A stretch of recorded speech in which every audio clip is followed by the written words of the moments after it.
مسلمان بھی بڑھ چڑھ کر اس میں حصہ لے رہے ہیں. Happy Christmas.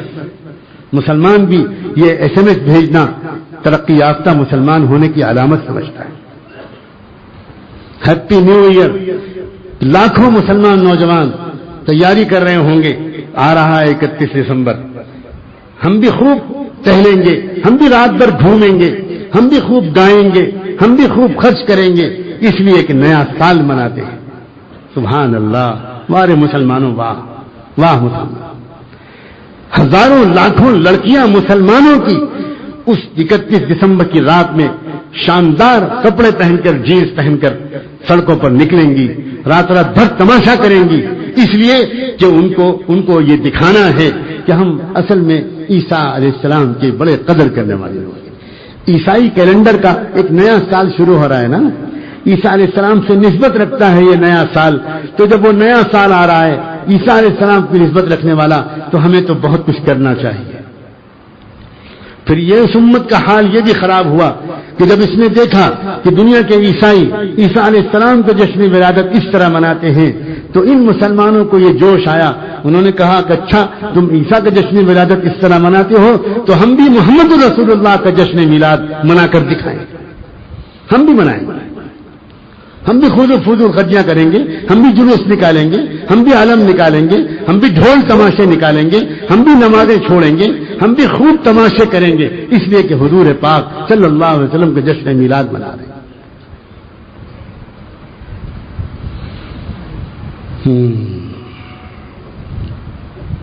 آ رہا ہے وقت قریب. عیسیٰ علیہ السلام کی دوبارہ دنیا میں آمد کا وقت بہت دور تو نہیں لگتا. اس کے بعد کیا ہوگا؟ حضور اکرم صلی اللہ علیہ وسلم نے صاف فرمایا ہے, تم میں سے جو عیسیٰ کے قریب جا سکے, مل سکے, تو عیسیٰ سے میرا سلام کہہ دینا. لیکن آپ جانتے ہو عیسیٰ علیہ السلام کے قریب کون جا پائے گا؟ یہ ناچنے گانے والے مسلمان جا پائیں گے؟ یہ تو صلیبیوں کے ساتھ کر دیے جائیں گے, جاؤ تم دجال کے ساتھ, تمہارا کوئی تعلق نہ عیسیٰ سے ہے نہ محمد سے. لوگ ان چیزوں کو معمولی سمجھتے ہیں. نئے سال کی مبارکباد دینا معمولی سمجھتے ہیں. ایک روزہ 10 محرم کے دن اللہ کے رسول صلی اللہ علیہ وآلہ وسلم نے جب پوچھا کہ تم یہودی لوگ 10 محرم کا روزہ کیوں رکھتے ہو, تو انہوں نے کہا کہ اصل میں ہمارے نبی موسیٰ کو جو فتح ملی تھی فرعون پر, تو وہ 10 محرم کے دن ہی میں ملی تھی, تو ہم لوگ اس کی یاد مناتے ہیں. تو حضور نے فوراً فرمایا کہ موسیٰ علیہ السلام کو کوئی نعمت ملی ہو تو اس پر شکر منانے کا تو ہمارا حق تم سے زیادہ ہے, اس لیے ہم بھی اگلے سال روزہ رکھیں گے. ہاں ایک کام کریں گے, ہم ایک روزہ اس کے ساتھ ملا دیا کریں گے تاکہ تمہارے عمل سے مشابہت نہ ہو جائے. پتہ چلا اللہ کے رسول نے ایک بات یہ سکھائی ہے کہ نیک اعمال بھی اس طرح کرنا کہ اس میں بھی غیروں کے ساتھ مشابہت نہ ہو جائے, گمراہ لوگوں کے ساتھ مشابہت نہ ہو جائے. جس نبی نے اپنی امت کو نیک اعمال کے ساتھ مشابہت اختیار کرنے سے منع کیا ہے, وہ امت ناچ گانے میں بھی اپنے نبی اپنے دشمنوں کے ساتھ مشابہت اختیار کر رہی ہے. یہ SMS بھیجنا, یہ نئے سال کی مبارکباد دینا, یہ کارڈ دینا, یہ تبادلہ کرنا, یہ ہائی ہلو کرنا, یہ اس طرح کی تقریبات کرنا, یہ کیک کاٹنا, یہ اس رات کو تفریحات میں گزارنا, یہ سب کا سب کفر میں شرکت ہے اور کفر سے مشابہت ہے, یہ اس سے کم نہیں ہے. آج کی اس مجلس میں اللہ تعالی ہمیں چند نعمتیں عطا فرما دے. پہلی بات, ہمارے دل کو ایک شدید گہرا تعلق ہو جائے عیسیٰ علیہ السلام سے, سارے نبیوں سے, اور اپنے محمد مصطفیٰ صلی اللہ علیہ وآلہ وسلم سے بھی, اور عیسیٰ علیہ السلام سب سے تعلق ہو جائے. حضرت مریم سے ہمارا تعلق ہو, حضرت مریم کی محبت اور عقیدت ہمارے دل میں ہو, اور ہم اپنی بچیوں کی جب تربیت دیں, اپنی بچیوں کو پالیں پڑھائیں, تو کوشش کریں کہ حضرت مریم کی ادائیں اپنی بچیوں کے اندر اتاریں, کسی طرح سمجھا بجھا کر بھی اتاریں, دعائیں مانگ کر بھی اتاریں. ایسے ہی جگہ پر ان کو تعلیم حاصل کرنے کے لیے بھیجیں جہاں ان کو بے حیائی اور بے پردگی نہ سکھائی جائے بلکہ مریم والی پاک دامنی سکھائی جائے. ہر وہ نوجوان جس کی ابھی شادی نہ ہوئی ہو وہ اللہ پاک سے یہ دعا مانگے، اللہ مجھ کو بھی پاک دامن رکھیے اور اللہ مجھے کوئی پاک دامن شریک زندگی دے دے، اللہ مجھے کوئی پاک دامن بیوی عطا کر دے.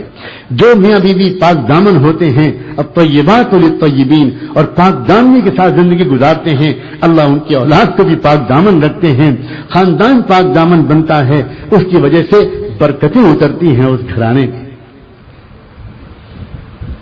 عیسیٰ علیہ السلام کی شخصیت کا ایک پیغام محبت کا، خیر خواہی کا، خدمت کا، صبر کا، برداشت کا، ایثار کا بھی ہے. انہوں نے تو اپنے لیے کچھ کیا ہی نہیں. عیسیٰ علیہ السلام نے تو اپنا ایک گھر بھی نہیں بنایا، عیسیٰ علیہ السلام نے تو اپنی شادی بھی نہیں کی. عجیب و غریب بات ہے. چنانچہ حضور نے یہ بیان فرمایا کہ جب دوبارہ وہ دنیا میں اتریں گے تب ان کی شادی میری امت میں سے کسی کے ساتھ ہوگی. اللہ اکبر.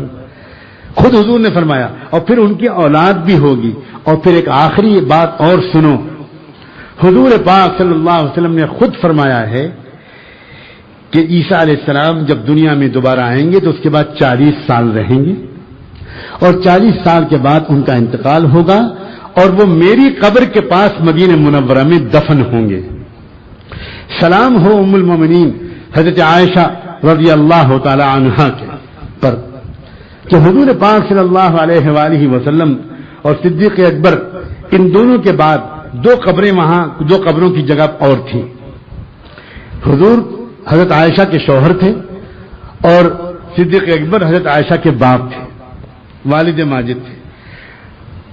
اب جب سیدنا عمر کا انتقال ہونے لگا، وقت قریب آیا، شہید ہو گئے تھے، وہ شہادت کا زخم لگا تھا ان کو.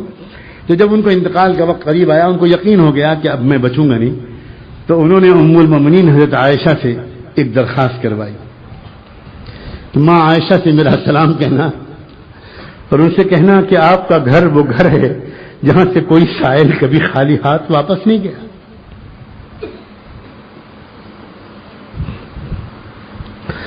ماں آپ کا گھر وہ گھر ہے جہاں سے کبھی کوئی سائل واپس نہیں گیا.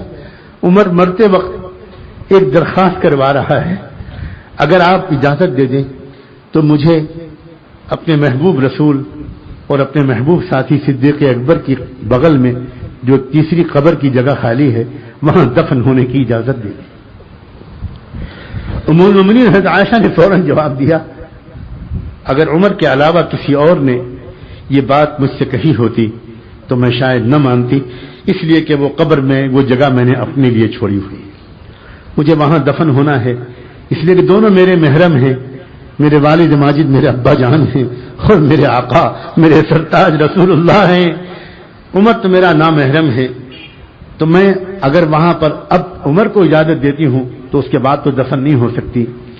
اس لیے لیکن عمر کا جو تعلق تھا رسول اللہ سے میں ایثار کرتی ہوں، میں دور بقی میں دفن ہونا پسند کر لوں گی. یہ قبر میں جو تیسری جگہ ہے عمر کو کہلوایا شوق سے، میں اجازت دیتی ہوں، یہ تمہارا ہی حق ہے، تم وہاں پر دفن ہو جانا. چوتھی قبر کی جگہ آج بھی وہاں موجود ہے، وہاں کوئی قبر نہیں بنی اور نہ بن سکتی ہے، اس لیے کہ اللہ کے رسول صلی اللہ علیہ وسلم نے اس بات کا اعلان فرمایا ہے کہ عیسیٰ ابن مریم اپنا کام مکمل کرنے کے بعد میرے بغل میں دفن ہوں گے. یہ ہے رشتہ عیسیٰ علیہ السلام کا اور رسول اللہ کا.